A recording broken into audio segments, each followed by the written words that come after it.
Let's ask Erik Woodring. He covers tech hardware, including Apple, for Morgan Stanley. It's good to see you. Welcome back. Good to see you, Scott. Thanks for having me on. So we're having this conversation in the midst of what's been really a remarkable run by mega cap tech, including Apple. There was a downgrade of that stock today by Loop Capital. They see the company missing the quarter in revenue. What about you? You share any of those same concerns? I think it's just too early to call the quarter. It's May 22nd. There's still a month and 8 days until the end of the quarter. So we judiciously track supply chain data points on a weekly basis. I would say from my perspective, we haven't heard similar concerns when it comes to builds or reduction in build forecasts. And so steady as she goes. Again, we're in an environment where demand is challenged by the macro.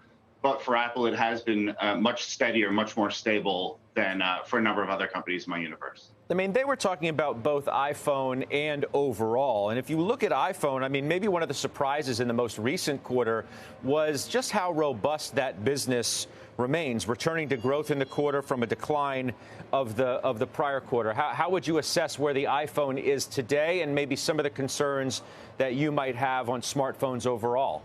Sure. So just remember, if we go back to the December quarter for Apple, there were supply challenges. And so the March quarter did reflect some of that demand that was deferred from the December quarter and captured in the March quarter. But overall, builds have remained steady, as I said. I think what really I would want to point out for Apple is emerging markets. We wrote about it last week. It's something that Apple has continued to hit home on maybe the last 3 or 4 earnings calls.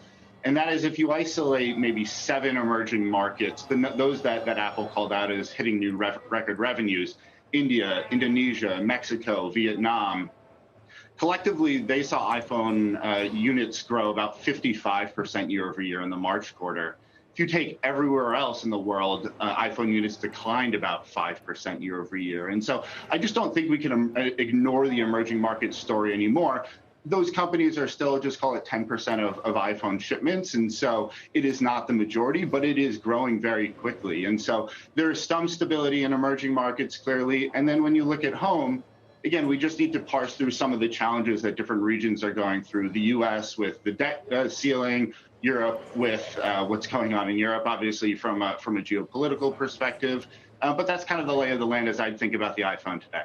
Yeah, I mean, iPhone's obviously accounts for the lion's share, but services are so super important as well. And I'm curious as how you would read through what's been happening there after a period of remarkable growth where you're growing double-digit percentage points. And then you cut that in half a bit, and then it's reaccelerated. It's had a little step back. So where are we today?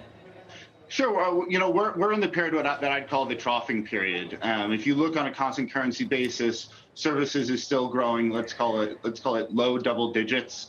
We think of services in constant currency as a mid-teens type of grower. So it is undergrowing what we think the potential of the business is. But that's partially, what I would call cyclical. Certain factors like digital advertising that is challenged in the current environment. And then the other factor is the App Store. The App Store is the biggest part of Apple's services business. And if we look back over the last 2 to 3 years, that was a business that grew tremendously over kind of the run rate that we would think of. We're seeing a bit of that digestion in spending today. That doesn't mean that it's structurally challenged. It just means it went through a very strong period of demand. We're seeing some of that being digested today.